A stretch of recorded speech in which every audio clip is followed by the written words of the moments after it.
Hare Hare Rama Rama Rama Hare Hare Hare Krishna Krishna Krishna Hare Hare Hare Rama Rama Rama Hare Hare Hare Krishna Krishna Krishna Hare Hare Hare Rama Hare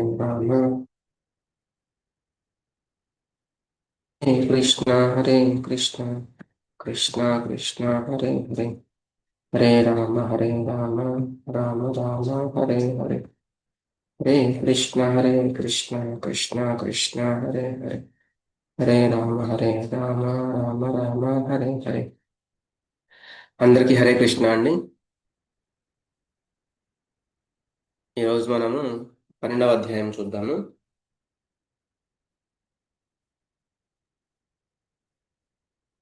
ISKCON Shri Shri Radha గోవిందాలయం Mangalore Karnataka వారి తరపున 18 రోజుల్లో భగవద్గీత అవగాహన క్లాసులకి మీ అందరికీ కూడా స్వాగతం. మనం ఇప్పటివరకు 11 అధ్యాయాలు చూసాము. ఈరోజు 12వ అధ్యాయము. ఈ అధ్యాయం పేరు భక్తి యోగం. ఈ భక్తి యోగం అనేది చాలా ఇంపార్టెంట్. నేను కూడా మనం చెప్పుకున్నాం లాస్ట్కి భగవంతుడు ఏ కర్మ చేసినా కూడా నన్ను దృష్టిలో పెట్టుకుని చేయమని చెప్పారు ఆ 11వ అధ్యాయం చివరిలో అనమాట.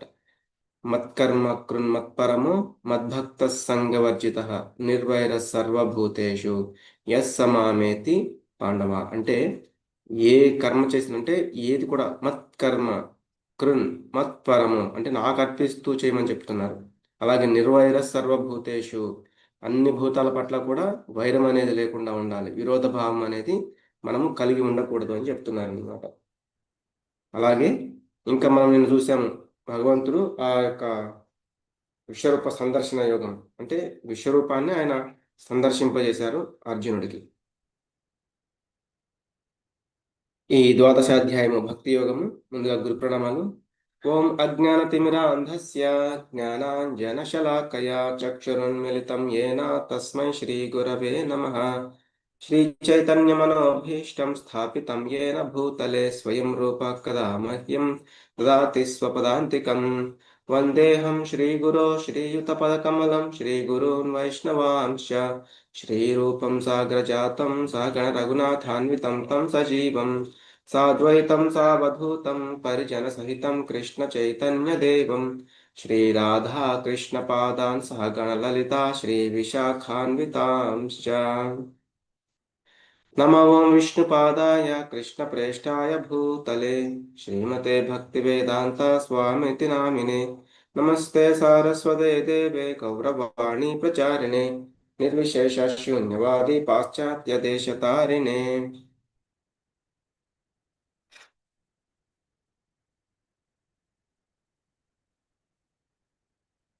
हे कृष्णा करुणा सिंधो दीनबंधो जगत्पते गोपेश गोपिका कांता राधा कांत नमोस्तुते. तप्त कांचन गौरांगी राधे वृंदावनेश्वरी वृषभानुसुते देवी प्रणमामि हरिप्रिये. वाञ्छाकल्पतरुभ्यश्च कृपा सिन्धुभ्य एव च पतितानां पावनेभ्यो वैष्णवेभ्यो नमो नमः. जय श्री कृष्ण चैतन्य प्रभु नित्यानंद श्री अद्वैत गदाधर श्रीवासादि गौर भक्त वृंदा. हरे कृष्णा कृष्णा कृष्णा हरे हरे हरे राम राम राम हरे हरे. हरे कृष्णा कृष्णा कृष्णा हरे हरे हरे राम राम राम हरे हरे. అందరూ కూడా బ్లెస్ చేయండి సరైన టైంలో సరైన వర్డ్స్ వచ్చేలాగా. అలాగే నా గురు మహారాజులందరికీ కూడా ప్రణామాలు అర్పిస్తూ ఈరోజు 12వ అధ్యాయము ఈ భక్తి యోగం అనే ఈ యోగాన్ని మనం అర్థం చేసుకోవడానికి ప్రయత్నం చేద్దాము. వాయిస్ స్టక్ అయితే కనుక మెసేజ్ చేయండి. ఇంకెవరైనా మెసేజ్ చేయండి. వాయిస్ క్లియర్గానే ఉందా? ప్రభుజీ క్లియర్ గా ఉంది ప్రభుజీ. హరే కృష్ణ. Okay okay Hare Krishna. సాయి ప్రభుజీ మీరు ఒకసారి మీ నెట్వర్క్ కూడా చూసుకోండి, ఎందుకంటే నాకు కూడా సరిగా ఇక్కడ నెట్వర్క్ లేదు, అందుకే నేను వీడియో కూడా ఆన్ చేసుకోవట్లేదు. నిన్న మనం అన్నిటికంటే కూడా ఆ యొక్క 11వ అధ్యాయం చూసినప్పుడు అక్కడ విశ్వరూపాన్ని భగవంతుడు చూపించడం జరిగింది. మనం చూసామన్నమాట. దివ్యమైనది ఆ విశ్వరూపం అర్జునుడికి చూపించడం. ఆ విశ్వరూపం చూసిన తర్వాత అర్జునుడు ఆయన పూర్తిగా నమ్మేశాడు. ఇంకా ఈయనే దేవాది దేవుడు, ఏ విధంగా చెప్తే నేను ఆ విధంగా చేయడానికి రెడీగా ఉన్నాను అని. అంటే ఆయన సరెండర్ అయిపోయారు అనమాట. ఆ అధ్యాయం మొదట్లో కూడా మనం చూసాము. మొదట్లో సఖ్యరసం, అంటే కృష్ణుడు నా ఫ్రెండే కదా అన్నట్లుగా ఉన్నారు. తర్వాత అద్భుత రసం, ఎందుకు ఆయన ఆ యొక్క అద్భుతమైన సుగంధాలని మాలలు మెడలలో, అలాగే చాలా చాలా ముఖాలు, ఇవన్నీ అద్భుత అద్భుతంగా వీక్షించగలిగారనమాట. తర్వాత దాస్యానికి, అంటే ఆయన ఇంకా ఆ యొక్క విశ్వరూపాన్ని ఆయన చూడలేకపోతున్నారు, భయంకరమైనదిగా అనిపించేసింది అనమాట. అప్పుడు ఆయన ఇంకా నేను నీకు ఆ, దాసుణ్ణి అన్నట్లుగా దాస్యరసానికి వచ్చేసారు. భయభ్రాంతులు అయిపోయారు. ఆ, నాకు ఇంకా చాలా కష్టంగా ఉంది ఈ రూపాన్ని చూడడము, కాబట్టి నీ యొక్క చతుర్భుజ ఆకారాన్ని నాకు దర్శింపజేయండి అన్నారు. అప్పుడు భగవంతుడు చెప్తారు, ఈ ఆకారాన్ని ఇప్పటి వరకు దేవతలు కూడా దర్శించలేదు. దానాలు యజ్ఞాలు ఏవి చేసినా కూడా ఈ రూపాన్ని వాళ్ళు చూడలేకపోయారు అని. కాబట్టి ఈ రూపాన్ని నీకు మాత్రమే నేను దర్శింపజేశానని కూడా మనం నిన్న చూసాము. ఎందుకు? ఈ ద్విభుజాకారం, అంటే ఇట్లా మనం ఇక్కడ చూస్తున్న ఈ ద్విభుజాకారం కూడా చాలా అరుదు. దేవీ దేవతలు కూడా ఈ రూపం కోసం వెయిట్ చేస్తూ ఉంటారంట. కాబట్టి ఆ రూపాన్ని కూడా ఆ, నేను నీకు దర్శింపజేశాను, చతుర్భుజ రూపాన్ని దర్శింపజేశాను. కాబట్టి ఇవన్నీ మనకి తెలుసుకోవాలి అంటే ఎలా? భక్తి యోగం అనేది కూడా మళ్ళీ భక్త్యా త్వరన్యయా శక్య అహమేవం విధోర్జున జ్ఞాతం ద్రష్టుంచ తత్వేన ప్రవేష్టుంచ పరంతప. భక్త్యా, అన్ని చోట్ల కూడా అందుకే భక్తి మార్గం అనేది ఉత్తమమైనదని కృష్ణుడు చెప్తూనే ఉన్నారు. వేరే మార్గం అనేది లేదు అని అర్జునుడితో పదే పదే చెప్తూ ఉన్నారనమాట. అర్జునుడి మాధ్యమంగా మనకు కూడా పదే పదే చెప్తూ ఉన్నారు. అందుకే మనం చూసాము, అసలు యోగము అంటే మనం భగవంతునితో కనెక్ట్ అవుతూ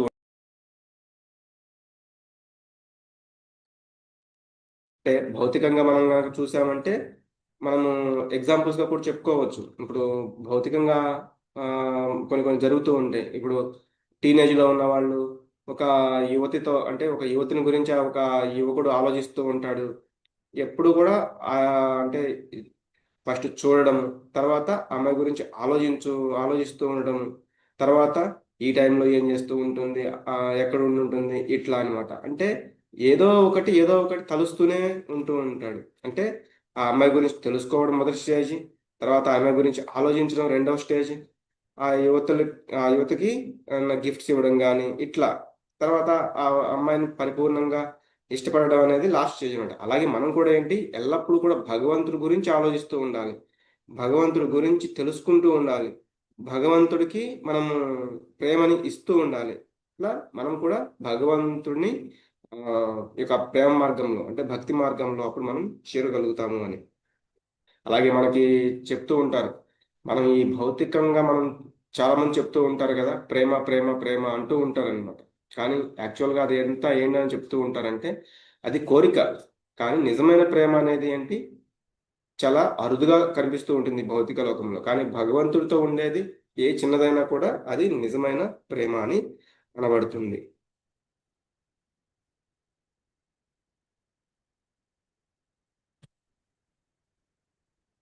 నిన్న ఆ 11వ అధ్యాయం, ఆ విశ్వరూప సందర్శనం, ఆ విశ్వరూపాన్ని దర్శించిన తర్వాత అర్జునుడు మళ్ళీ ఆ శ్యామసుందర రూపాన్ని దర్శించిన తర్వాత, ద్విజాకార రూపాన్ని దర్శించిన తర్వాత ఆయనకి ఇంకా ఆ, ఇంకొక డౌట్ వచ్చింది. అది ఇక్కడ అడుగుతున్నారు.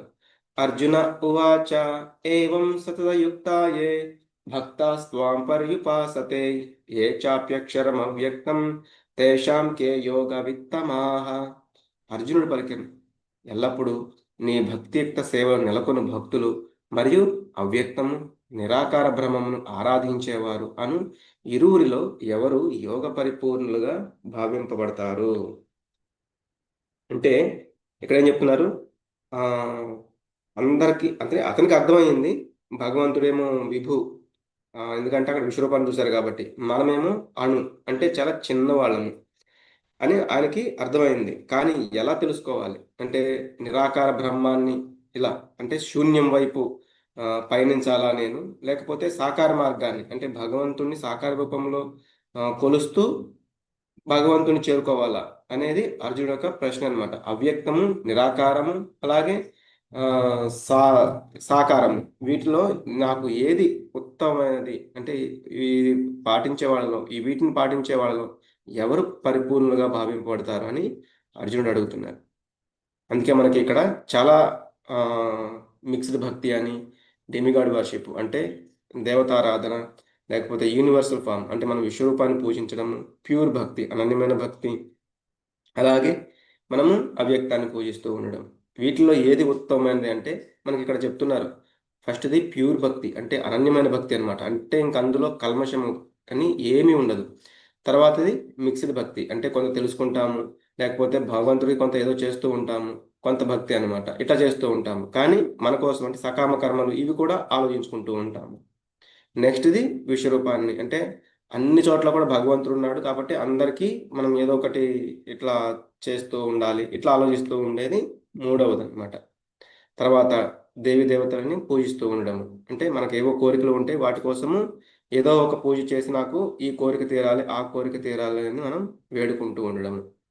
లాస్ట్దేమో ఇంపర్సనల్ వర్షిప్ అంటే నిరాకారాన్ని మనం అంటే అసలు భగవంతుడు అనే వాడికి ఆకారం లేదు, లేకపోతే అసలు భగవంతుడే లేడు అని ఇట్లా ఆలోచిస్తూ ఉండేవాళ్ళం. ఇక్కడ మనం ఒక ఎగ్జాంపుల్ చూస్తే బ్రహ్మము.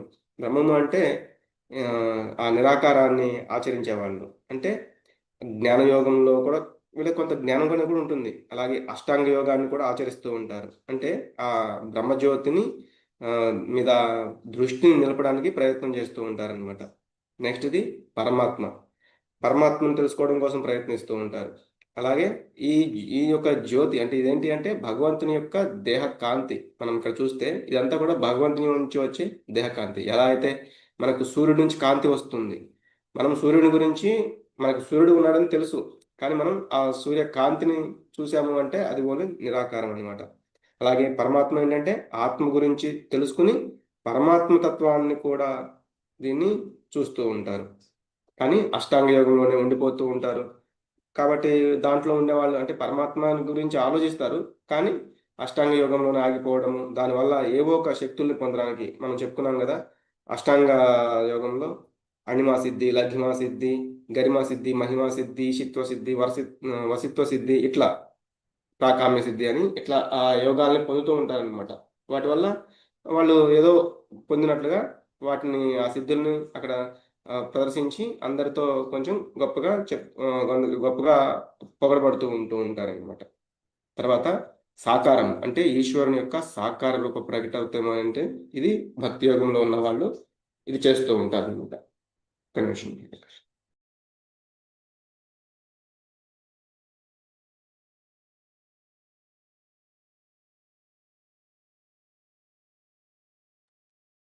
హరే కృష్ణ. అర్జునుడు అడిగిన ఆ ప్రశ్నకి ఇక్కడ భగవంతుడు చెప్తున్నారు. శ్రీ భగవానువాచ మయ్యావేశ్య మనో ఏ మాం నిత్యయుక్త ఉపాసతే శ్రద్ధయా పరయోపేతాః తే మే యుక్త తమామతాః. శ్రీ భగవానుడు పలికెను, నా సాకార రూపము పైననే తమ మనస్సును స్థిరపరిచి దివ్యమైన శ్రద్ధతో నన్ను అర్చించడంలో సర్వదా నెలకొని ఉన్నవారే అత్యుత్తమ యోగ పరిపూర్ణులని నా అభిప్రాయము. ఇక్కడ నిత్యయుక్త ఉపాసతే, నిత్యం నన్ను ఉపాసించేవాళ్ళు, నన్ను ఎవరైతే ఉపాసిస్తున్నారో వాళ్ళ యొక్క శ్రద్ధ, దానివల్ల ఏమవుతున్నారు వాళ్ళు యోగ పరిపూర్ణులు అంటే అటువంటి వాళ్ళు. తమే యుక్త తమ మతాహ, అదే మళ్ళీ నా అభిప్రాయము. మయ్యావేశ్య మనోయమా అంటే ఇక్కడ ఏం చెప్తున్నారు, ఎప్పుడు కూడా భగవంతుని సాకార రూపం పైనే తమ మనసుని లగ్నం చేసే వాళ్ళ గురించి చెప్తున్నారు. కాబట్టి నా సాకార రూపం అనేది చాలా అత్యుత్తమైనది అని మనం చూడాలి. ఏ త్వక్షరమనిర్దేశ్యం అవ్యక్తం పర్యుపాసతే సర్వత్ర గమచింత్యం చ కూటస్థమచలం ధ్రువం సన్నియమ్యేంద్రియగ్రామం సర్వత్ర సమబుద్ధయః తే ప్రాప్నువంతి మామేవ సర్వభూత హితే రతాః. కానీ ఇంద్రియ అతీతము, సర్వవ్యాపకము, ఊహాతీతము, మార్పులేని, కదలని, స్థిరమైన, వ్యక్తీకరించబడని అంటే పరతత్వ నిరాకార భావనను పూర్తిగా ఆరాధించేవారు సమస్త ఇంద్రియముల నియంత్రణ ద్వారా అందరి పట్ల సమభావం కలిగి అందరి సంక్షేమంలో నిమగ్నమై చివరికి నన్ను పొందుతారు. అంటే నిరాకార ఆ, మనం అంటే బ్రహ్మన్ ఆ స్టేజ్ని చేరుకోవడము, లేకపోతే నిరాకారాన్ని పూజించడం అనేది ఆ, అది తప్ప అంటే కాదని కాదు. అంటే ఆ, అది తప్పు అవుతుందని కాదు. కాకపోతే చేరుకోవాలనుకున్న వాళ్ళు చేరుకుంటారు. కానీ అది చాలా చాలా లేట్, చాలా ఆలస్యం అవుతుంది అని. మనం ఎక్కడికైనా డెస్టినేషన్ చేరుకోవాలి అంటే చాలా త్వరగా వెళ్ళడానికి ప్రయత్నం చేస్తూ ఉంటాం. అంతేగాని సరే వెళ్దాంలే, ఇంకా ఇక్కడే మెల్లగా వెళ్దాము, ఇట్లా ఆలోచించం కదా. కాబట్టి ఇదంతా కూడా వాళ్ళు కూడా చేరుకోవచ్చు, కానీ అది చాలా టైం పడుతుంది. ఎందుకు వాళ్ళు ఇవన్నీ ఇంద్రియాలు నియంత్రించుకోవాలి, ఊహాతీతం అంటే మనం ఊహించుకునే దానికి అతీతంగా ఉంటుంది, దాన్ని మార్పు లేని దానిని ఇట్లా ఊహించుకోవడం, ఇదంతా కూడా చాలా కష్టంగా ఉంటుంది అనమాట. అందుకే 6వ అధ్యాయంలో అర్జునుడు చెప్పారు, కృష్ణ చెంచలం హి మన కృష్ణ ప్రమాథి బలవదృఢం అని. అంటే మనసుని నిగ్రహించడం చాలా కష్టం కదా, అది ఎలా సాధ్యమవుతుంది అని. కాబట్టి అది ఈ యుగంలో ఇంకా చాలా కష్టం అనమాట. అందుకే ఇప్పుడు మనకున్న ఈ యుగంలో యోగా చేసే వాళ్ళని అడిగితే మొదట ఏంటి, ఆ, ఎటువంటివి ఏమి ఆలోచించకుండా మనం ఒక ఆ, ఏమి థింక్లెస్ అంటే అసలు మేము ఆలోచించుకొని ఒక స్టేజ్కి వెళ్ళాలని చెప్తారంట. తర్వాత ఆ స్టేజ్కి వెళ్ళలేకపోయారు. కొంతమంది వెళ్ళలేక అక్కడి నుంచి డ్రాప్ అయిపోతూ ఉంటారు. కొంతమంది వెళ్ళినా కూడా మళ్ళీ అక్కడి నుంచి ఇంకా కఠినంగా ఉంటుంది. అందుకే ప్రభుపాద వారు చెప్తారనమాట, అది మన గమ్యం అనేది, మన డెస్టినీ అనేది అది కాదు. మన గమ్యం ఏంటి అంటే మనలో అవగుణాలని తీసివేయాలి. కాబట్టి దాని గురించి మనం ఆలోచించుకోవాలి. అది కుదరదు కాబట్టి, అంటే ఏది నిరాకారాన్ని మనం పూజించడం అనేది చాలా కష్టంతో ఉన్నది కాబట్టి వాళ్ళు కూడా చేరుకుంటారు. కాకపోతే వాళ్ళు చాలా చాలా లేట్గా చేరుకుంటారు అనేది ఇక్కడ చెప్తున్నారు. అందుకే ఇక్కడ మనం చూస్తే ఇక్కడ అడుగుతున్నారు, వాట్ ఆర్ యూ డూయింగ్ అని. ఆయన చెప్తున్నారు ఫోకసింగ్, అంటే నేను కొంత శ్రద్ధ అంటే నా యొక్క ఆ, అక్కడ స్థిరంగా స్థిరంగా నిలపడానికి చూస్తున్నాను అని. అప్పుడు ఆయన అడుగుతున్నారు అది ఏంటి అని. నాకే అర్థం కావట్లేదని ఆయన చెప్తున్నారు. అంటే ఆయన దేని మీద ఆయన యొక్క మనసును లగ్నం చేయాలి అనేది కరెక్ట్గా తెలియట్లేదు అనమాట. క్లేశోధికతరస్తేషాం అవ్యక్తాసక్తచేతసాం అవ్యక్తా హి గతిర్దుఃఖం దేహవద్భిరవాప్యతే. పరమపురుషుని అవ్యక్త నిరాకార తత్వం పట్ల మనస్సు ఆసక్తమైన వారికి పురోగతి చాలా కష్టముతో కూడి ఉంటుంది. ఆ విధానంలో పురోగతి సాధించడం దేహదారులకు ఎల్లప్పుడూ కష్టమే. ఇందాక మనం చూసాం, సిద్ధుల్ని పొందడం, అష్టసిద్ధుల్ని పొందుతారు. వాళ్ళు చాలా సూక్ష్మంగా అయిపోతూ ఉంటారు, చాలా బరువుగా అయిపోతూ ఉంటారు, నీళ్ళ మీద కూడా నడిచేస్తూ ఉంటారు, ఇట్లా చాలా చాలా చేస్తూ ఉంటారు. కానీ అవి మనం భగవంతుని చేరుకోవడానికి ఉపయోగించాలి. లేకపోతే అవి ఏవో మన యొక్క గొప్పతనాన్ని ఆ, వ్యక్తపరుస్తూ ఉంటే తప్ప అట్లా అంటే వాళ్ళు చాలా తక్కువగా భగవంతుడి వైపు వెళ్తూ ఉంటారు. దేహం వేరు, ఆత్మ వేరు అని తెలుసుకుంటారు. తర్వాత బ్రహ్మజ్యోతిని చేరుకుంటారు. కానీ అది చాలా కష్టం. అందుకే ఇక్కడ చెప్తున్నారు దేహవద్భిరవాప్యతే. ఈ దేహదారులకి, ఇప్పుడున్న ఈ దేహదారులకి అది సాధించడం అనేది చాలా కష్టం అని చెప్తున్నారు. ఏ తు సర్వాణి కర్మాణి మయి సన్యస్య మత్పరాః అనన్యేనైవ యోగేన మాం ధ్యాయంత ఉపాసతే తేషామహం సముద్ధర్త మృత్యు సంసార సాగరాత్ భవామి న చిరాత్ పార్థ మయ్యావేశిత చేతసాం. కానీ ఓ పార్థ, కార్యకలాపాలన్నింటినీ నాకు అప్పగించి విచలనం లేకుండా అంకిత భావంతో భక్తి సేవలో నిమగ్నమై మనస్సును స్థిరపరచుకుని ఎల్లప్పుడూ నన్ను ధ్యానిస్తూ ఆరాధించే వారిని నేను జన్మ మృత్యు సాగరం నుండి శీఘ్రమే చాలా త్వరగా రక్షించేవాడిని అవుతానని చెప్తున్నారు మళ్ళీ. అంటే ఎవరైతే పరిపూర్ణమైన భక్తితో శ్రద్ధతో భగవంతుని కొలుస్తూ ఉంటారో వారిని జన్మ మృత్యు జరా వ్యాధి అనే ఈ యొక్క చక్రం నుండి, ఈ భవసాగరం నుండి కాపాడుతారంట. అందుకే ఈ సాగరం ఎలా ఉంటుంది, ఎప్పుడు కూడా విపరీతమైన అలలతో నిండి ఉంటుంది. అలలు వచ్చి మనల్ని ముంచేస్తూ ఉంటే, ఎగరేస్తూ ఉంటే, ఎట్లా అంటే అట్లా మనతో ఆ, ఒక గేమ్ అన్నట్లుగా అనమాట. అట్లా విపరీతంగా మనకి వస్తూ ఉంటాయి అన్నమాట. అంటే అలా వచ్చినప్పుడు మనం పైకి ఎగురుతాం, లేకపోతే మళ్ళీ అలా అలా వచ్చి వెళ్ళిపోగానే అమ్మయ్య అనుకుంటాం, మళ్ళీ అలా అనమాట. అంటే ఒకసారి ఏమో మనిషి జన్మ తీసుకోవచ్చు. అందుకే ఇక్కడ చెప్తున్నారు జన్మ మృత్యు జరా వ్యాధి. అందుకే ఇక్కడ ఈ జన్మ మృత్యు అనే సాగరం ఉంది. ఎందుకు? మనం ఒక జన్మ తీసుకుంటాం, అది మనిషి జన్మ అవ్వచ్చు, మళ్ళీ ఇంకోసారి చెట్లు జన్మ తీసుకోవచ్చు, జంతువులు జన్మ తీసుకోవచ్చు. ఇట్లా అంటే ఎక్కడెక్కడ తిరుగుతూ ఉంటాము. మనం నిన్న కూడా చూసాము, ఏదైతే ఒక రంగుల రాట్నం కనుక పైకి కిందకి తిరిగినట్లుగా అలా ఇక్కడెక్కడే ఒక జన్మ ఒక జంతువుది, ఒక జన్మ ఒక చెట్టుది, ఒక జన్మ మనిషిది అవ్వచ్చు, కీటకాలు అవ్వచ్చు, ఇక్కడ తిరుగుతూనే ఉంటాం అనమాట. అందుకే ఇక్కడ చూస్తే మనము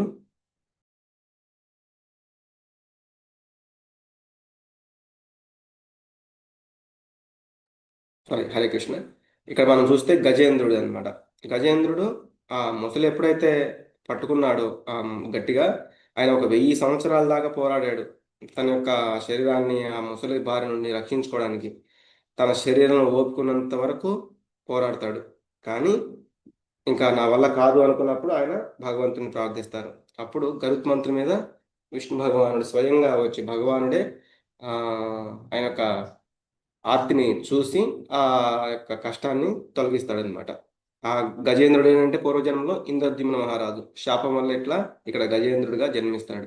ఆ పూర్వజన్మ సుకృతం వల్ల ఆయన భగవంతుణ్ణి గుర్తు తెచ్చుకుని ఇలాగ అంతా కూడా చేయగలుగుతాడు అనమాట. కాబట్టి కార్యకలాపాలన్నీ కూడా మనం కూడా భగవంతుడికి అప్పగించాలి. మనం చలనం లేకుండా అంకిత భావంతో ఉండాలి. మనసును కూడా ఎప్పుడు కూడా భగవంతుడి పైననే నిలిపి మనం భగవంతుని ధ్యానిస్తూ ఉండాలి అని చెప్తున్నారు. అందుకే మనకి ఇక్కడ ఈ భక్తిలో కూడా కొన్ని స్టేజెస్ ఉన్నాయి అన్నమాట. వాటిలో చాలా ఉత్తమమైనది ఏంటి అంటే అనన్యమైన భక్తి. ఇది ఎలా ఉంటుంది? మయ్యేవ మన ఆధత్స్వ మై బుద్ధిం నివేశయ నివసిష్యసి మయ్యేవ అత ఊర్ధ్వం న సంశయ. అత ఊర్ధ్వం న సంశయ. ఇంకా ఆ సంశయం అంటే ఇంకా ఆలోచన అనేది లేకుండా ఉండొచ్చు అండి. అంటే ఇప్పుడు దేవాది దేవుడునైన నాపై నీ మనసును స్థిరపరచు, నీ బుద్ధినంతా నా కొరకు ఉపయోగించు. ఆ విధంగా నీవు నిస్సందేహంగా నాలోనే ఎల్లప్పుడూ నివసిస్తావు. అంటే ఇంకా డౌట్ లేదు. మనకి 8వ అధ్యాయంలో చెప్పారు, అలాగే 9లో, ఇక్కడ కూడా చెప్తున్నారు అనమాట. డౌట్ లేదు, నువ్వు సందేహించ అవసరం లేదు అని. ఈ అధ్యాయంలో మనం చూస్తే ముందేమో చెప్పారు, నిరాకారం గురించి చెప్పారు, అది కూడా చేరుకోవచ్చు కానీ చాలా టైం పడుతుందని. తర్వాత జ్ఞానయోగం గురించి చెప్పారు, ధ్యాన యోగం దానికంటే కూడా ఉత్తమమైనది. మళ్ళీ ఇక్కడ ఈ యొక్క కొన్ని యోగాల గురించి చెప్తున్నారు. ధ్యాన యోగం కంటే కర్మయోగం మంచిది, కర్మయోగం కంటే భక్తి యోగం మంచిది. వాటిలో కూడా ఈ అనన్యమైన భక్తి అనేది చాలా ఉత్తమమైనది. ఎందుకు? ఈ మనకి ఎప్పుడైతే మనము ఆ సాకార రూపాన్ని మనకి పొందడం అనేది, అంటే సాకార రూపాన్ని మనం చేరుకోవడానికి, సాకార రూపాన్ని చూస్తూ మనం ఏదైనా కర్మ చేయాలనేది చాలా ఈజీగా అవుతుంది. కాబట్టి అందుకే ఇక్కడ చూడండి, వీళ్ళందరూ కూడా ఏం చేసినా కూడా భగవంతుడిని ఒక సాకార రూపంలో ఊహించుకుంటూ వాళ్ళ యొక్క కర్మలని, ఇది నేను భగవంతుడికి చేస్తున్నాను, ఇది భగవంతుడిది, ఇది భగవంతుడే నాకు ఇచ్చాడు, నేను మళ్ళీ ఆయనకు సమర్పిస్తున్నాను. ఇదంతా కూడా అనన్యమైన భక్తి అనమాట. ఇదంతా కూడా వాళ్ళు ఆ యొక్క ఉద్దేశంతో చేస్తున్నారు. మనం రోజు చర్చించుకుంటూనే ఉన్నాము. గోపబాలు, అలాగే రాధాదేవి, వాళ్ళు కూడా ఎల్లప్పుడూ కూడా భగవంతుడిని గురించే ఆలోచించేవాళ్ళు. ఆఖరికి వాళ్ళు ఆ బృందావనంలో ఉన్నప్పుడు బ్రహ్మను తిట్టుకునే వాళ్ళంట. ఎందుకు? ఎప్పుడైతే కృష్ణుడు ఆ ద్వారకకి వెళ్ళిపోయారో, అంటే ఆ క్రూరుడు వచ్చి తీసుకెళ్తారు కదా, ఎప్పుడైతే ఆ ద్వారకకి వెళ్ళిపోయారో బ్రహ్మను తిట్టుకున్నారంట. ఏంటయ్యా బ్రహ్మ, మీ సృష్టి ఎలా ఉంది, కృష్ణుడు మమ్మల్ని విడిచి వెళ్ళిపోయాడు అని. ఎందుకు అంటే వాళ్ళకు ఒక సమయంలో ఏంటి, కళ్ళు కూడా ఆర్పేవాళ్ళు కాదంట. ఎందుకు? ఆ కళ్ళు కనుక ఆ రెప్పలు కొట్టుకుంటూ ఉంటే సమయం వృధా అవుతుందని. అంటే వాళ్ళు అంత భగవంతుడి పైన మనసుని అంత బాగా లగ్నం చేయగలిగారు. కానీ ఇప్పుడేమో మరి మా దగ్గర కృష్ణుడు లేడు, మేము కళ్ళు కూడా మూయడం లేదు, ఎందుకంటే కృష్ణుడు వస్తాడేమో మళ్ళీ మాకు అట్లా వచ్చి ఇలా వెళ్ళిపోతే మేము కృష్ణుడిని చూడడం మిస్ అయిపోతామేమోనని వాళ్ళు ఆ కళ్ళు కూడా మూసుకోకుండా ఎదురు చూపులు చూస్తూ ఉన్నారంట భగవంతుడి కోసం. అంత గొప్పవాళ్ళు అనమాట వాళ్ళు. ఆఖరికి వాళ్ళ యొక్క విరహ బాధని వాళ్ళు ఎంజాయ్ చేస్తూ ఉండే వాళ్ళ విరహ బాధను కూడా. ఎందుకు? ఎల్లప్పుడు కూడా వాళ్ళు మళ్ళీ కృష్ణుడిని తలుచుకుంటూ ఉన్నారు అందులో కూడా. అంటే ఆ కృష్ణుడు మాతో ఉంటే ఎలా ఉండేవాడు, అలా చేసేవాడు, ఇలా అనమాట. కాబట్టి వాళ్ళు ఎప్పుడు కూడా కృష్ణుడు ఇంకా ఎప్పుడు వస్తాడు అని ఆ కృష్ణుడి గురించి ఆలోచిస్తూ, కృష్ణుడి పైనే మనసును లగ్నం చేసి కృష్ణుడి గురించే ఆలోచిస్తూ ఉండేవాళ్ళు. కాబట్టి అదంతా కూడా అలా ఉండేది. అలాగే మనం ద్వాపర యుగం, ఇప్పుడు మనం చూసింది ద్వాపర యుగం. అదే త్రేతాయుగంలో మనం చూస్తే శ్రీరామచంద్రుడు ఎప్పుడైతే ఆ త్రేతాయుగంలో అయోధ్యని విడిచి వెళ్ళాల్సి వచ్చిందో వనవాసానికి, అప్పుడు మిగతా వాళ్ళందరూ కూడా అక్కడున్న వాళ్ళు ఆ జనులు ఎవరైతే ఉన్నారో వాళ్ళందరూ కూడా చెప్తారు, మేము కూడా మీతో పాటే వస్తాము, మీరు మా రాజు కాబట్టి మేము కూడా మీతో పాటు వస్తాము అని. ఆయన చెప్తారనమాట, లేదు మీరందరూ నాతో పాటు వస్తే మరి ఆ భరతుడు అంటే నా సోదరుడు ఎవరిని రాజ్యం చేసి పరిపాలిస్తాడు, కాబట్టి మీరందరూ ఇక్కడే ఉండండి అని చెప్తాడనమాట. వాళ్ళు అంటారు, సరే మీరు మా రాజు కాబట్టి మీరు చెప్పింది మాకు శాసనం కాబట్టి మీరు చెప్పింది వింటాం, కానీ మీరు వచ్చే వరకు మా ఇళ్లలో అక్కడికి దీపం కూడా అంటే మా ఇళ్లలో కూడా లేకుండా, దీపం లేకుండా అంధకారంలో మేము ఉంటాము అని. ఎందుకు? వాళ్ళ జీవితాల్లో నుంచి భగవంతుడు దూరం అవుతున్నాడు అని వాళ్ళు అట్లా ఆలోచించారనమాట. ఎప్పుడైతే మళ్ళీ భగవంతుడు తిరిగి వచ్చారో అప్పుడే మళ్ళీ వాళ్ళు ఆ దీపాలన్నిటిని వెలిగించుకుని ఒక దీపావళి లాగా చేసుకున్నారని మనం వింటూ ఉంటాం. అంటే ఒక 14 సంవత్సరాల తర్వాత ఎప్పుడైతే ఆ 14 సంవత్సరాలు కూడా ఆ చీకట్లోనే ఉంటూ వాళ్ళు భగవంతుడి గురించి ఆలోచిస్తూ ఉన్నారు. అంత గొప్పవాళ్ళు అనమాట. కాబట్టి అన్నిటికంటే ఉత్కృష్టమైనది ఏంటి? అనన్యమైన భక్తి. ఒకవేళ ఆ అనన్యమైన భక్తి మనం చేయలేకపోతే సాధనా భక్తి అనేది చేయాలని చెప్తున్నారు. ఎందుకు? మనం ఈ యుగంలో ఉంటూ మనం ఏం చేసినా అసలు అది భగవంతుడికి అర్పించాలి, భగవంతుడికి చేయాలంటే అది చాలా కష్టంతో కూడుకున్నది. కాబట్టి సాధనా భక్తి అనేది దాని తర్వాత అనమాట. అథ చిత్తం సమాధాతుం న శక్నోషి మయి స్థిరం అభ్యాసయోగయుక్తేన అభ్యాసయోగేన తతో మామిచ్ఛాప్తం ధనంజయ. అథ చిత్తం సమాధాతుం న శక్నోషి మయి స్థిరం అభ్యాసయోగేన తతో మామిచ్ఛాప్తం ధనంజయ. ఓ అర్జున, ఓ ధనంజయ, నీ మనసును విచలనం లేకుండా నా మీద స్థిరపరచలేకపోతే, అంటే అనన్యమైన భక్తి నువ్వు చేయలేకపోతే, అప్పుడు నువ్వు భక్తి యోగ నియమాలను అనుసరించు. ఈ విధంగా నన్ను పొందే కోరికను పెంచుకోవచ్చు అని చెప్తున్నారు. అంటే మనకి సాధనా భక్తి అంటే భగవంతుడి గురించి వినడము, భగవంతుడి గురించి జపం అంటే నామాన్ని జపిస్తూ ఉండడము, లేకపోతే మంగళహారతులు ఉంటాయి దేవాలయాల్లో, వాటిని చూస్తూ ఉండడము, దేవాలయానికి వెళ్ళడము, ఏదో ఒక కర్మ అనేది ఆ భగవంతుడి గురించి అక్కడ చేస్తూ ఉండడము, ఇలా అన్నమాట. కాబట్టి ఇటువంటిది చాలా ఆ, అనన్యమైనది చేయలేకపోతే కనీసం ఇది చేయడం ఉత్తమం అని చెప్తున్నారు. ఒకవేళ ఇది కూడా చేయలేకపోతే నెక్స్ట్ ఏం చెప్తున్నారు? అభ్యాసేప్య సమర్థోసి మత్కర్మ పరమో భవ మదర్థమపి కర్మాణి కుర్వన్ సిద్ధిమవాప్స్యసి. ఇది నిష్కామ కర్మ అన్నమాట. భక్తి యోగ నియమాలను నీవు అభ్యాసం చేయలేకపోతే, అంటే మొదటిదేమో అనన్య భక్తి పూర్తిగా లీనమవ్వడం, అది నువ్వు చేయలేకపోతే సాధన భక్తి అంటే అభ్యాసం చేయడం. ఈ అభ్యాసం కూడా నువ్వు చేయలేకపోతే నా కోసమే పనులు చేయడానికి ప్రయత్నం చేయము. ఈ విధంగా భక్తియుక్త సేవ చేయడం వలన నీవు పరిపూర్ణ స్థాయిని చేరుకోగలవు. అంటే ఇక్కడ మనకి ఆ, గుళ్ళు నిర్మిస్తూ ఉంటారు. అక్కడికి వెళ్ళి మనం ఒక మనకు సంబంధించి మనం చేయగలిగింది ఏదైనా ఉంటే చేయొచ్చు. లేకపోతే ఆ యొక్క మందిర నిర్మాణానికి ఏదైనా మనవంతుగా సాయం చేయగలమేమో, మనం దాన్ని అంటే ధన రూపేణ, వస్తు రూపేణ ఏదో ఒకటి మనం చేయగలమేమో, మనం చేసే వీలుందేమో, అది తెలుసుకుని చేస్తూ ఉండడం అంటే నిష్కామ కర్మ. ఇది భగవంతుడిది, మళ్ళీ భగవంతుడికి నేను సమర్పిస్తున్నాను అంటే ఆ కోరికని పెట్టుకోకుండా చేసేదన్నమాట.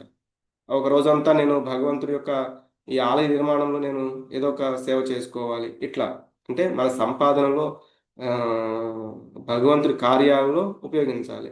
ఇది కర్మ మిశ్రమ భక్తి అంటారనమాట. నిష్కామ కర్మయోగము ఇలా చేయడం. ఒకవేళ ఇది కూడా చేయలేకపోతే, అంటే అనన్యమైన భక్తి చేయలేకపోయాం, సాధన భక్తి చేయలేకపోయాం, నిష్కామ కర్మ భక్తి యోగం కూడా చేయలేకపోతే, అంటే మనం మాయ కోసం పనిచేస్తున్నట్లు అనమాట. అంటే మనం మాయలో ఉండి ఇదంతా నాది, నేను ఇంకే I will buy a bigger phone and TV compare to my neighbour. అంటే ఇదంతా నేను సంపాదించాను, దీన్ని నేను ఎందుకు ఉపయోగించాలి? వాడు నాకంటే అంటే మా పక్కింటి వాళ్ళు, ఎదురింటి వాళ్ళు ఆ, ఒక కొత్త టీవీ కొన్నారు, ఏదో కొన్నారు, దానికంటే నేను ఇంకా పెద్దది కొనాలి. కానీ నిష్కామ కర్మయోగం అంటే కర్మం చేస్తూ ఆ ఫలితాన్ని భగవంతుడికి అప్పగించే వాళ్ళలా ఉంటారు. ఐ విల్ బై ఏ గీత అంటే నేను ఏదైనా భగవంతుడికి సంబంధించిన దాన్ని ఒక సేవని ఎంచుకోవాలి అని. ఇదేంటి? సకామ కర్మయోగం అంటారు, సకామ కర్మ అంటారు. అథైతదప్యశక్తోసి కర్తుం మద్యోగమాశ్రితః సర్వకర్మ ఫల త్యాగం తతః కురు యతాత్మవాన్. ఈ సకామ కర్మలో ఏముంటుందంటే, నీవు నా కొరకై భక్తితో పనిచేయుట చేయలేకపోతే నీ కర్మఫలములను త్యజించుటకు మరియు ఆత్మ నిగ్రహము కలవాడవై ఉంటకు ప్రయత్నించుము. అంటే ఈ పైన ఏవైతే చెప్పామో అవి గనక చేయలేకపోతే అప్పుడు కర్మఫలాలను త్యజించడానికి కొంచెం ప్రయత్నం చేస్తూ, అంటే ఆ ఫలితాన్ని నువ్వు తీసుకో, కానీ ఆ ఫలితాన్ని విడిచిపెట్టడానికి ప్రయత్నం అంటే అభ్యాసం అనేది మొదలుపెట్టు. అలాగే ఆత్మ నిగ్రహం కలవాడవై ఉంటకు ప్రయత్నిస్తూ ఉండాలి. కాబట్టి ఫస్ట్ ఒకటి చెప్పారు, అది కూడా చేయలేకపోతే, ఇంకొకటి చెప్పారు, అది చేయలేకపోతే, ఇట్లా మనం చూస్తాము. చాలామంది ఏంటంటే తిరుపతి వెళ్తూ ఉంటారు. వాళ్ళు ఏం ఆలోచిస్తూ ఉంటారు, వాళ్ళ యొక్క కర్మఫలాన్ని ఆ, త్యాగం చేయడం కోసము, భగవంతుడికి దానం చేయాలని, అంటే వాళ్ళు భగవంతుడి మీద శుద్ధమైన ప్రేమతోనూ, కొంతమంది ఉండొచ్చు, కొంతమంది ఉండకపోవచ్చు, ఏదో స్వార్థం కోసమని కూడా వెళ్తూ ఉంటారు. అంటే నాకు ఈ ప్రాజెక్ట్ వస్తే నేను నీకు ఇంత ఇస్తాను, లేకపోతే ఆ ప్రాజెక్ట్ నాకు ఇవ్వు స్వామి, నీ కొండకి నడుచుకుంటూ వస్తాను, ఇట్లా అనమాట. మనం భగవంతుడికి ప్రేమతో ఆయనకి కొండకి నడుచుకుంటూ వెళ్ళొచ్చు, ఎలా అయినా వెళ్ళొచ్చు, కానీ నాకు అది ఆ కోరిక తీరాలి అనేవాళ్ళు. కానీ భగవంతుడు ఏంటి, సరే అలా అయినా నువ్వు నా కొండకు వస్తున్నావు కదా, నా దర్శనానికి వస్తున్నావు కదా, రా అంటారనమాట. అలా అయినా కూడా ఈ సకామ కర్మ నుంచి నిష్కామ కర్మ వైపు అతన్ని మెల్లమెల్లగా ఆయన మార్చుకోవచ్చు. కాబట్టి కనీసం పుణ్యం అయినా చేసుకోవాలి అంటే తర్వాతి స్థాయిలో అయినా మెల్లగా సకామ కర్మ నుండి నిష్కామ కర్మ వైపు మనం వెళ్ళవచ్చు.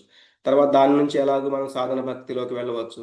ఆ తర్వాత అనన్య భక్తి అనేది సాధ్యం అవ్వచ్చు అన్నట్లుగా మనం చూడవచ్చు ఇక్కడ.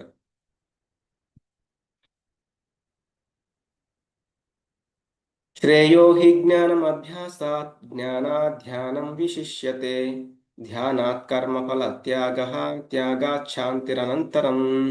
ఒకవేళ అవి కూడా చేయలేకపోతే ధ్యానం జ్ఞానం గురించి ఇక్కడ వివరిస్తున్నారు. ఈ అభ్యాసం కూడా నువ్వు చేయలేకపోతే, అంటే సకామ కర్మ చేస్తున్నావు, అదేనా భగవంతుడిని దృష్టిలో పెట్టుకుని కొంత ఏదో చేయడానికి ప్రయత్నం చేస్తున్నావు, అది కూడా నువ్వు చేయలేకపోతే అప్పుడు జ్ఞానం పెంచుకోవడానికి, అంటే భగవంతుడి గురించి తెలుసుకోవడానికి, ఇందాక మనం చూసాం కదా, ఎవరి మీద అయితే మనకి ఇష్టం ఉందో వాళ్ళ గురించి తెలుసుకోవడం వల్ల ఏంటి ఇంకా ఇష్టం అనేది పెరుగుతూ ఉంటుంది అన్నమాట. అలా జ్ఞానం పెంచుకోవడానికి ప్రయత్నించు. అలాగే జ్ఞానం కంటే ధ్యానం ఉత్తమం, ధ్యానం కంటే కర్మఫల త్యాగం ఉత్తమమైనది. ఎందుకంటే వాటిని త్యజించడం ద్వారా మనశ్శాంతి పొందవచ్చు. ఎందుకు, మనం గనక కర్మఫలాన్ని త్యాగం చేయలేకపోతే ఆ కర్మఫలం గురించి ఆలోచిస్తూనే ఉంటాం ఎల్లవెళ్ళ. అంటే నేను ఇది చేస్తే నాకు అది వస్తుంది కదా అనే ఫలితం గురించి ఆలోచిస్తూ ఉండడం వల్ల మనకి ఆ శాంతి అనేది ఉండదు. కానీ ఎప్పుడైతే ఆ కర్మఫలాన్ని త్యాగం చేశామో అప్పుడు మనం మనశ్శాంతిని పొందవచ్చు అని కూడా చెప్తున్నారు. అంటే రెండు రకాలు, జ్ఞానయోగం, జ్ఞానయోగం చేయడానికి ప్రయత్నం చేయాలి, అంటే భగవంతుడి గురించి తెలుసుకోవడానికి ప్రయత్నం చేయాలి. దానికంటే ఉత్తమమైనది ఏంటి, ధ్యానయోగం. ధ్యానయోగం ఏంటి, ఎప్పుడు కూడా ఎల్లప్పుడూ కూడా భగవంతుడి గురించి ఉమ్, ఆ భగవంతుని యొక్క నామస్మరణ, భగవంతుడిని ధ్యానించడం, ఇదన్నమాట. అందుకే మనం ఇక్కడ ఈ యొక్క ఎగ్జాంపుల్ చూస్తే ఈవిడ ఎవరు అంటే ఒక ఫ్రూట్స్ అంటే పళ్ళు అమ్మే ఆవిడ అనమాట. ఆ బృందావనంలో ఎప్పుడు ఫ్రూట్స్ అమ్ముతూ ఉంటుంది. అయితే ఒకరోజు ఈ నందరాజు, అంటే ఎప్పుడైతే నందుడు ఉన్నారో ఆయన ఇంటికి వచ్చినప్పుడు ఆవిడని పిలిచి కొన్ని ఈ ధాన్యాలను ఇచ్చి ఆ పళ్ళను అనేది తీసుకుంటారు. అప్పుడు కృష్ణుడు కూడా అంతా చూసి, నేను కూడా ధాన్యం ఇస్తే నాకు కూడా ఫ్రూట్స్ ఇస్తుందని ఆయన చిన్ని చేతులతో కొన్ని ధాన్యాలను తీసుకొచ్చి ఇస్తారనమాట. ఆ ఇచ్చేటప్పుడు ఆ ఆయన ఇంట్లో నుంచి తీసుకొచ్చేటప్పుడే ఆయన చేతుల్లో నుంచి, చిన్న పిల్లవాడు కదా, ఇట్లా పట్టుకున్నప్పుడు ఆ ధాన్యాలంతా కూడా చాలా పోయాయి, అంటే మధ్యలోనే మిస్ అయిపోయాయి. ఆ ఉన్న 4 గింజలు ఆవిడకి ఇస్తే ఆవిడ 4 గింజలని, అంటే ఆయన ముద్దు కృష్ణుడు ఇచ్చిన దాన్ని ఆవిడ చక్కగా తీసుకుని ప్రేమగా ఫ్రూట్స్ అన్నిటి కూడా భగవంతుడికి ఇచ్చిందనమాట. ఆ ఉన్న 4 గింజలు, తెచ్చిన 4 గింజలు కృష్ణుడు ఆ బుట్టలో వేస్తే ఇంటికి వెళ్ళి ఆవిడ చూసుకుంటే అవి రత్నాలు, మణులు, ఇట్లా అంటే వజ్రాలు అంత గొప్పగా మారిపోయినాయి అనమాట.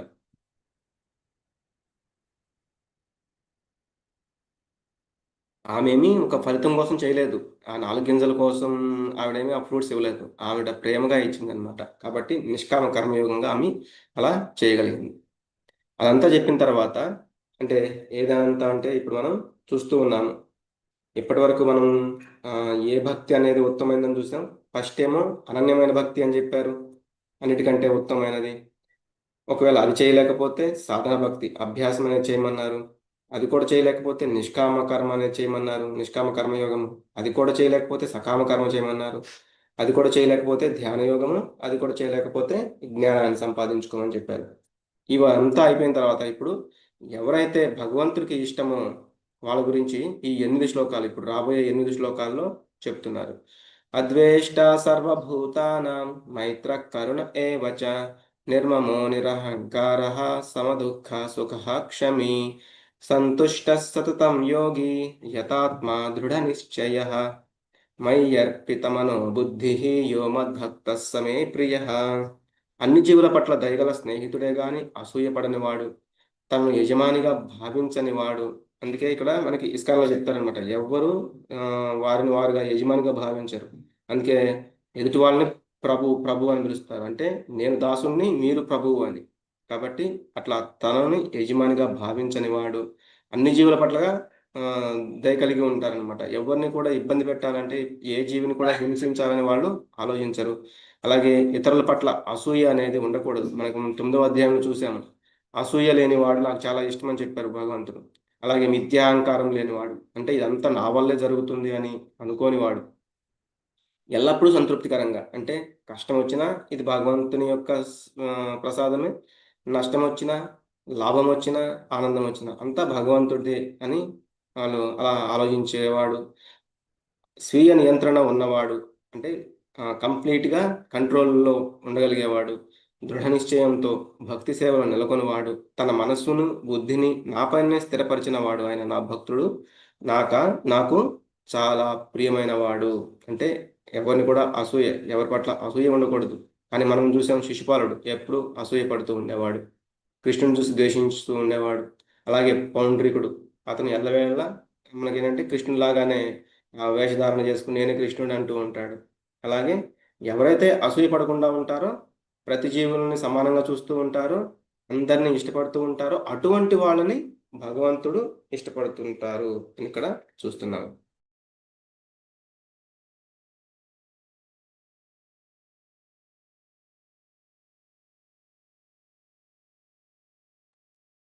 అంటే ఇంకా మనం ఒక ఎగ్జాంపుల్ చూస్తే, భగవంతుడు ఏదో కష్టం ఇచ్చారు అంటే ఇంకా ఏదో ఆలోచించి ఇచ్చారు. భవిష్యత్ దీనికంటే నాకు ఇంకా పెద్ద కష్టం వచ్చేదేమో, కానీ ఒక చిన్న కష్టంతో, చిన్న దెబ్బతో నాకు ఇదంతా కూడా పోయింది అని అందులో కూడా భగవంతుని యొక్క కృపను చూసేవాళ్ళు అనమాట.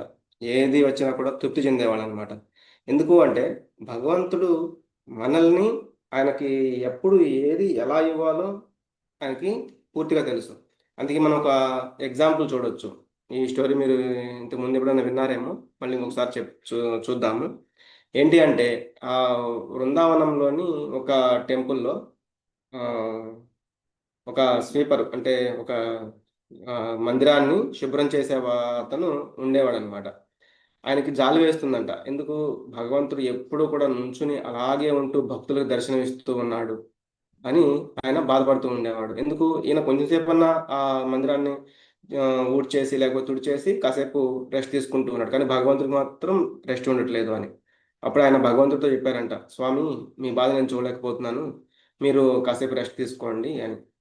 అలా అంటావేంటి, నేను రెస్ట్ తీసుకుంటే ఇక్కడ ఎంత ఇది కష్టం కదా, మరి నేను అందరికీ దర్శనం ఇవ్వాలి కదా. నాకు అర్థమైంది మీరు చెప్పింది. ఆ, కొంతసేపు నేను మీ ప్లేస్లో ఉండి నేను ఉంటాను, మీరు రెస్ట్ తీసుకోండి అని అతను చెప్పాడంట.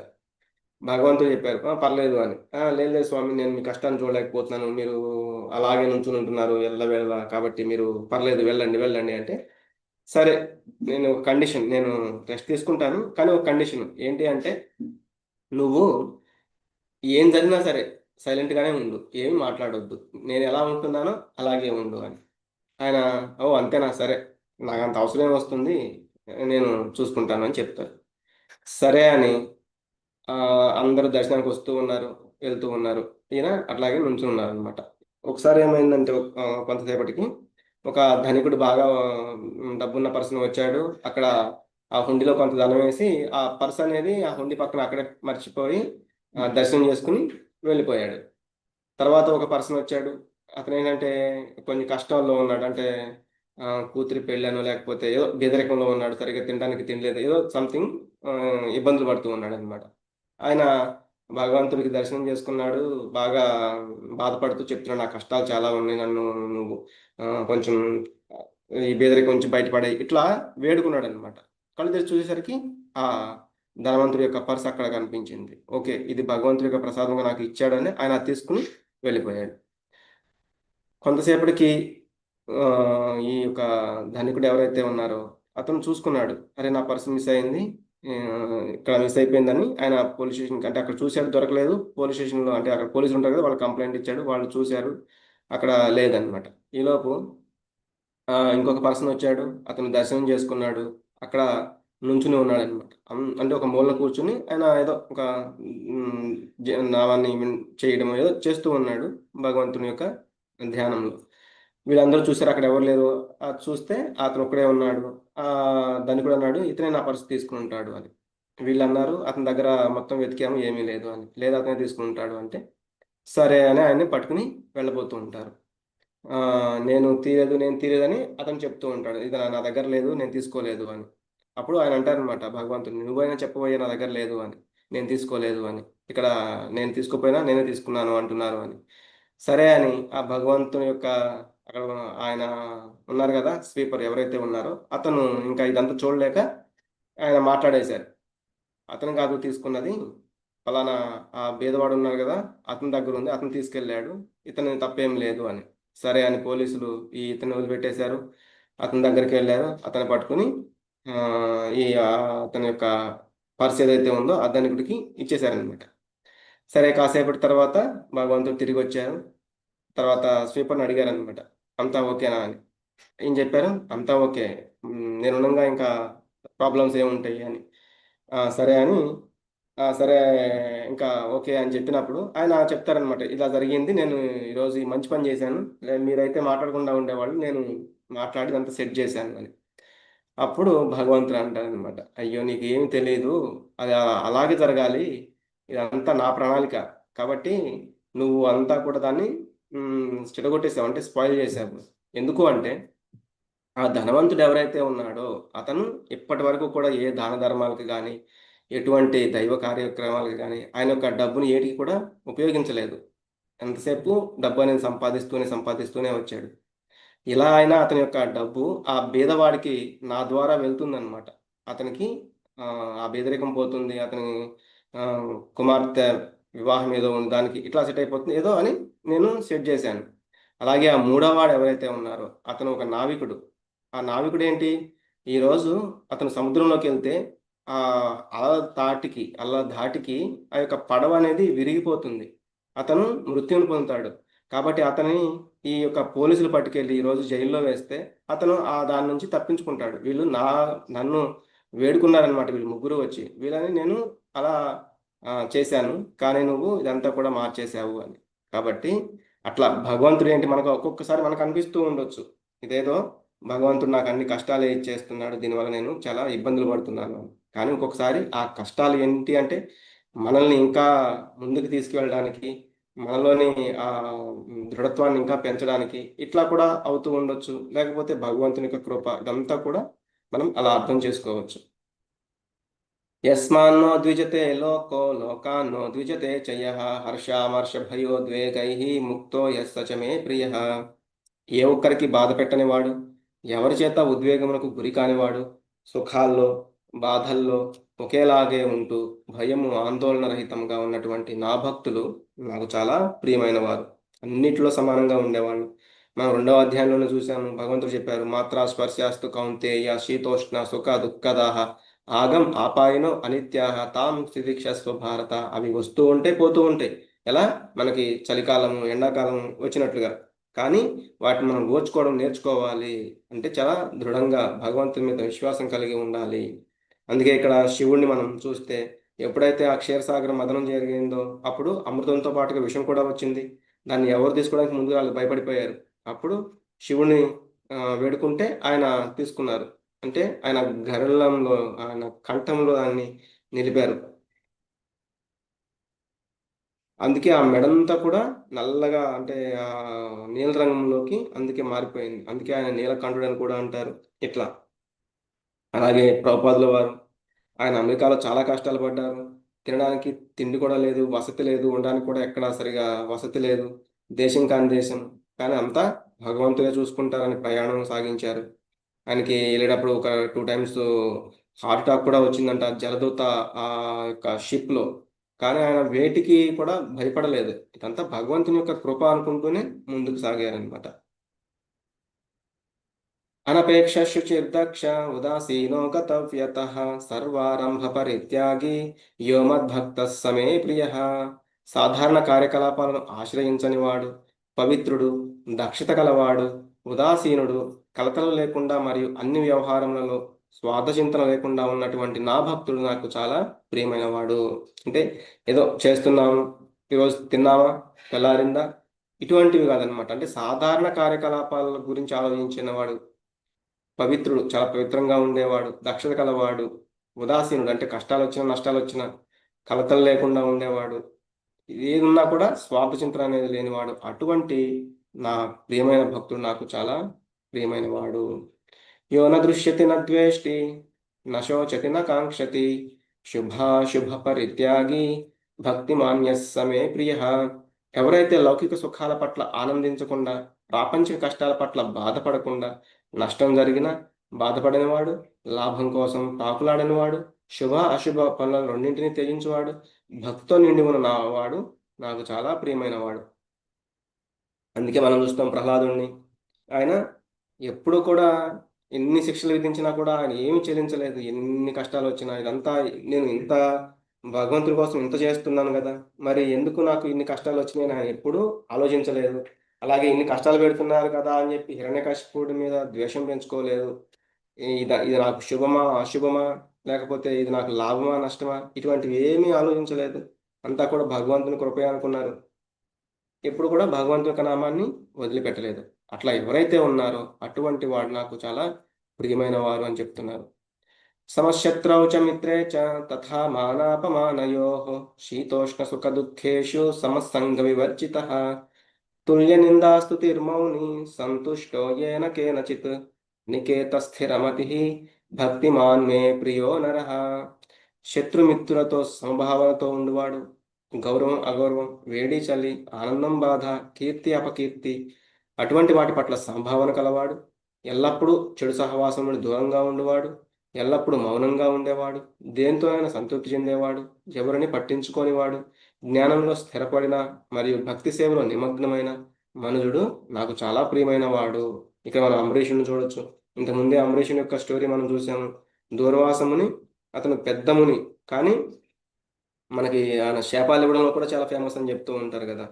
ఎందుకు అంటే అందరికీ భయం, అందుకే ఆయన శాపాలు ఎక్కడ ఇచ్చేస్తారు, చిన్న లోపం జరిగినా కూడా ఆయన వెంటనే శాపాలు ఇచ్చేస్తూ ఉంటారు. అందుకే కానీ అంబరీషుడు ఆయన పట్ల ఎటువంటి విరోధ భావం లేదు. ఆయన్ని ఎప్పుడైతే ఆ, వచ్చారో అప్పుడు గౌరవంగానే చూశారు.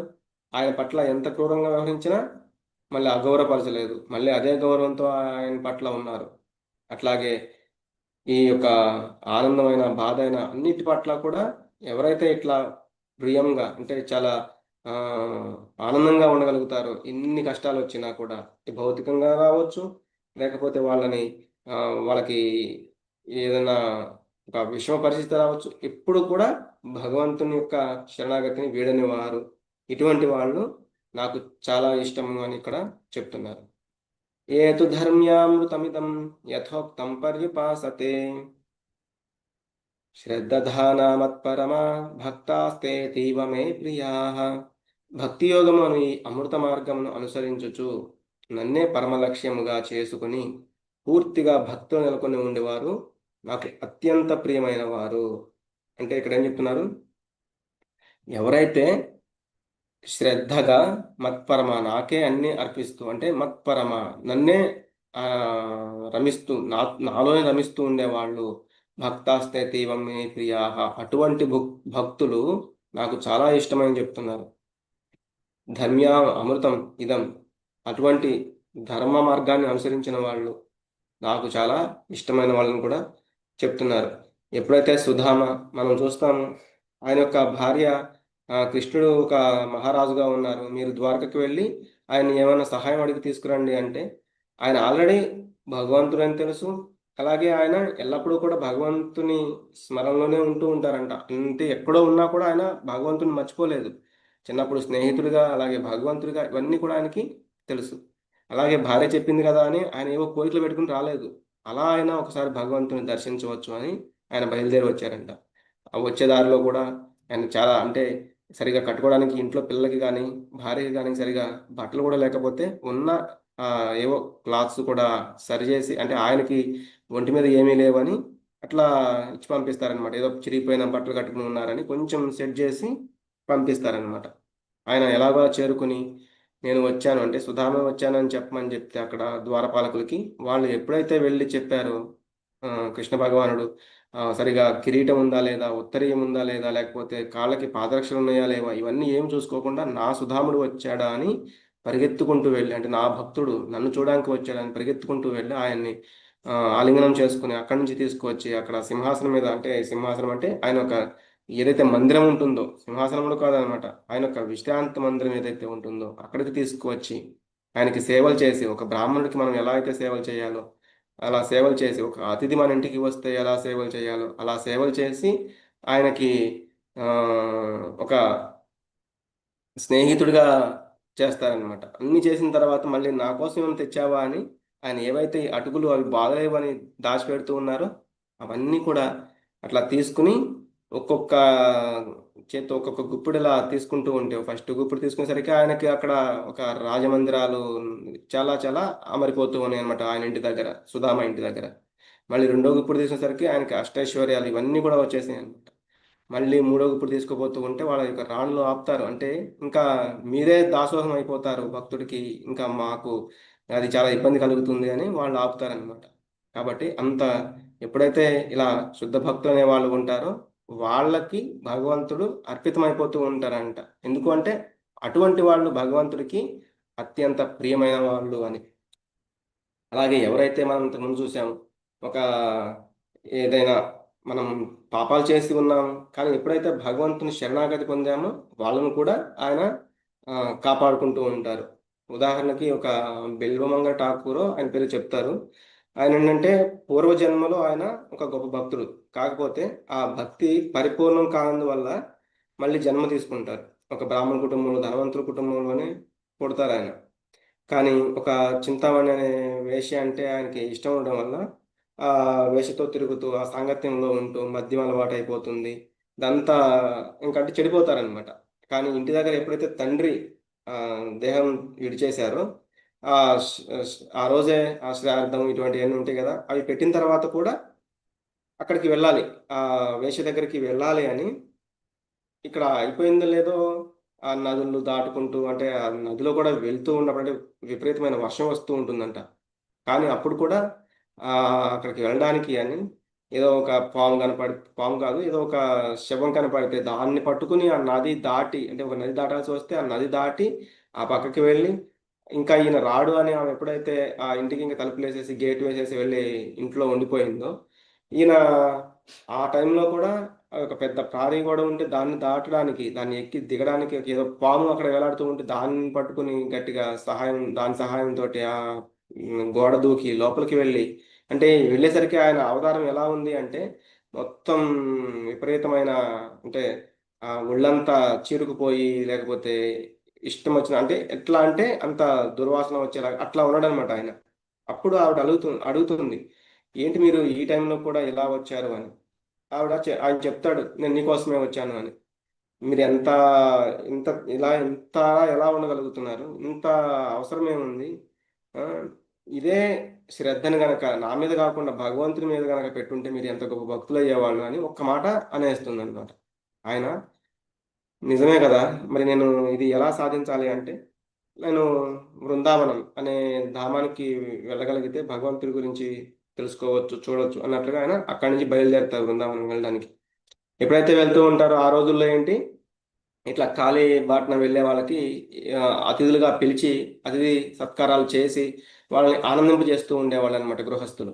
ఎప్పుడైతే ఈయన వెళ్తూ ఉన్నాడో ఒక కుటుంబం ఆయన్ని ఆహ్వానిస్తుంది. అతను ఆ కుటుంబ పెద్ద యజమాని ఆహ్వానించి మీరు ఈరోజు మా ఇంటి దగ్గర ఆతిథ్యం స్వీకరించండి అంటాడు. ఈయన కూడా సరే అంటాడు. ఆయన ఆయన భార్యను పిలిచి ఈయనకి ఆహారం అంతా కూడా అరేంజ్ చేస్తారు. ఆహారం తీసుకునేదంతా అయిపోయిన తర్వాత ఎప్పుడైతే ఆ ఇల్లాలను చూశాడో ఇతను మోహించేస్తాడనమాట. అప్పుడు ఆ యజమాని అడుగుతాడు, ఆ ఇంటి యజమాని గృహస్థుడు అడుగుతాడు, ఇంకా మీకేమైనా మేము సేవ అందించాలా, మీరు ఇంకేమైనా కోరుకుంటున్నారా అని. అప్పుడు ఆయన చెప్తాడు, నేను మీ భార్యతోటి ఉండాలనుకుంటున్నాను అని, అంటే ఈ రోజుకి నేను మీ భార్యతోటి ఉండాలనుకుంటున్నాను అని. అప్పుడు వాళ్ళిద్దరికి, ఆ భార్యాభర్తలిద్దరికి అది అర్థం కాదు, ఏంటి నా ఇలా అడిగేశాడు అని. కానీ అతిథి సత్కారంలో లోపం రాకూడదు కాబట్టి సరే అంటారు. కానీ ఆయనకు వెంటనే సిగ్గొచ్చేస్తుంది, అసలు నేను ఇలా ఎలా అడగగలిగాను, ఇది నేను నేను వెళ్తున్న పని ఏంటి, నాకు పూర్వపు వాసన వల్ల మళ్ళీ ఇలా వచ్చింది ఏంటి అని ఆయన సిగ్గుపడిపోయి ఆవిడని అడుగుతారు, అమ్మ మీ చేతికున్న ఆ గాజులను తీసిస్తారా అని. ఆయన ఆవిడ సరే అని ఆ గాజులను తీసి ఇస్తుంది అనమాట. వాటిని పగలగొట్టి వాటితో ఆయన ఒక కళ్ళుని గుచ్చేసుకుంటారంట. ఎందుకు, నాకు ఈ కళ్ళ వల్లే కదా నేను ఈ భౌతికంగా ఆలోచిస్తున్నాను, ఈ భౌతిక వాటిని చూసి ఇదే శాశ్వతం అనుకుంటున్నాను అని ఆయన కళ్ళని పొడి చేసుకుంటారంట. అక్కడి నుంచి వెళ్తూ వెళ్తూ ఆయన ఆ బృందావనంలో ఆ కళ్ళు లేకపోయినా కూడా భగవంతుణ్ణి ఆ, దర్శిస్తూ భగవంతుని యొక్క ఆ, గొప్ప భక్తుడిగా కాగలిగారండి తర్వాత తర్వాత. ఎందుకు అంటే ఆ పూర్వపు వాసం అంత ముందు జన్మలోనేమో ఆయన గొప్ప భక్తుడు. అలాగే ఆయన ఇప్పుడు ఒక ఎప్పుడైతే భగవంతుని యొక్క ఆ, మార్గాన్ని పట్టుకోవాలనుకున్నారో భగవంతుడు కూడా ఆయనకి సహాయం చేశారనమాట. మరి మనం అంటే భౌతికంగా ఆలోచించాలా లేకపోతే ఆధ్యాత్మికంగా ఆలోచించాలా? అందుకే ఇక్కడ మనం ఈ యొక్క పిక్చర్ని చూస్తే ఎప్పుడైతే ఆ ధర్మం ఆ ధర్మక్షేత్రంలో ఆ కురుక్షేత్రం యుద్ధం మొదలవ్వాలి, అప్పుడు రాజ్యపాల అంటే ఆ ఈ ఉమ్, వీళ్ళ యొక్క సైన్యం ఉంటుందన్నమాట. యదువంశం యొక్క సైన్యము బలరాముడు అంతా తీర్చిదిద్దుతాడు, కృష్ణుడు తీర్చిదిద్దుతాడు. అటువంటి సైన్యం నారాయణి సేన అంటారు. అటువంటి సేనని అలాగే ఈ యుద్ధరంగంలోకి పంపించాలి, నేను నాకు కావాలి అని ఆ, దుర్యోధనుడు అనుకుంటూ ఉంటాడు. అందుకే ముందు ఎవరైతే వస్తారో వాళ్ళకి ముందు కోరిక ఇస్తాను అనేది తెలియడం వల్ల అక్కడికి ఫస్ట్గా దుర్యోధనుడు వస్తారు. వచ్చేసరికి కృష్ణుడేమో మంచం మీద అక్కడ పడుకుని ఉంటారు. పక్కనే ఒక కుర్చీ అనేది ఉంటుంది, కాళ్ళ దగ్గర ఒక కుర్చీ అనేది ఉంటుందని చెప్తారు. అది చూసి నేను ఈ యాదవుడి యొక్క కుర్చీలో ఇక్కడ కాళ్ళ దగ్గర నేను కూర్చోవాలా అని ఆ యొక్క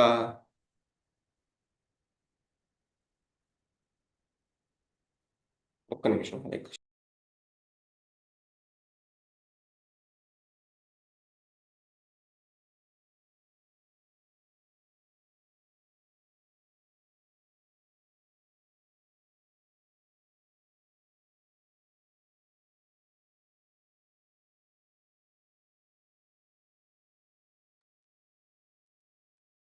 అప్పుడు ఆయన ఆ, దుర్యోధనుడు ఇక్కడ కూర్చుంటారనమాట. కానీ అర్జునుడు వచ్చి ఆయన అక్కడ ఒక కుర్చీ ఉంటే కూడా అక్కడ కూర్చోకుండా ఆయన ఒక పాదాల దగ్గర నిలబడతారు. వెంటనే కృష్ణ భగవానుడు కళ్ళు తెరిచేసరికి ఎదురుగా అర్జునుడు కనపడతారు. ఇంకా అర్జునుడిని సాదరంగా ఆహ్వానిస్తారు, ఎప్పుడు వచ్చావు అని.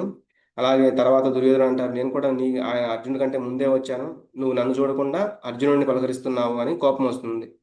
లేదు, ఆయన నేను కళ్ళు తెచ్చేసరికి ఎదురుగా ఉన్నాడు కాబట్టి నేను అర్జునుడిని పలకరించాను అని చెప్తారు.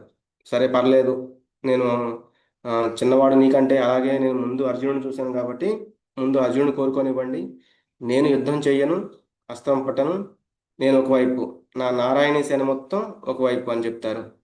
ఆలోచించుకుని చెప్పమంటారు అర్జునుడిని. అప్పుడు దుర్యోధనుడు అనుకుంటారు, అయ్యో ఈ నారాయణ సేన మొత్తం అర్జునుడు తీసేసుకుంటాడు, యుద్ధం చేయని వాడు, అలాగే ఒక అస్త్రం కూడా పట్టని వాడు, ఇటువంటి కృష్ణుడిని తీసుకెళ్ళి నేనేం చేసుకోవాలి అని. కానీ అర్జునుడికి తెలుసు, ఆయన స్వయాన భగవానుడు కృష్ణ పరమాత్మ అక్కడ నా వైపు ఉంటే చాలు, ఆ నారాయణీ సేననే అలా తీర్చిదిద్దిన కృష్ణుడి కంటే ఆ నారాయణ సేన గొప్పది కాదు అని, నాకు మీరే కావాలి అని చెప్తారనమాట, స్వయాన భగవంతుడు కాబట్టి. అప్పుడు దుర్యోధనుడు సరే ఇంకేం చేస్తాము, అర్జునుడు మిమ్మల్ని తీసుకున్నారు కాబట్టి నేను కూడా మిమ్మల్ని తీసుకుందాం అనుకున్నాను, కానీ అర్జునుడు ఆల్రెడీ తీసేసుకున్నారు కాబట్టి నేను ఆ నారాయణ సేననే తీసుకుని సంతృప్తి చెందుతానని చెప్తారనమాట. కాబట్టి భక్తులేమో ఇలా ఆలోచిస్తారు, అభక్తులేమో ఉమ్, ఏ, మన భౌతికమైన వాటినే అవే గొప్పగా చూస్తూ ఉంటారు. అందుకే శ్రీమద్ భాగవతం మనకి 9 రకాల భక్తిని విశదీకరిస్తూ ఉంటుంది. శ్రవణము, కీర్తనము, విష్ణుస్మరణము, పాదసేవనము, అర్చనము, వందనము, దాస్యము, సఖ్యము, ఆత్మనివేదనం. ఒక భక్తుడు ఈ 9 రకాల భక్తులలో దేనైనా సాధన చేయవచ్చు అని ఇక్కడ మనం చూస్తున్నాము.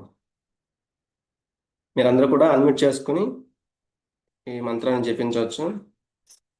హరే కృష్ణ కృష్ణ కృష్ణ హరే హరే, హరే రామ రామ రామ హరే హరే, హరే కృష్ణ కృష్ణ కృష్ణ హరే హరే, హరే హరే రామ హరే రామ రామ రామ హరే హరే, హరే కృష్ణ కృష్ణ కృష్ణ హరే హరే, హరే రామ రామ రామ హరే హరే.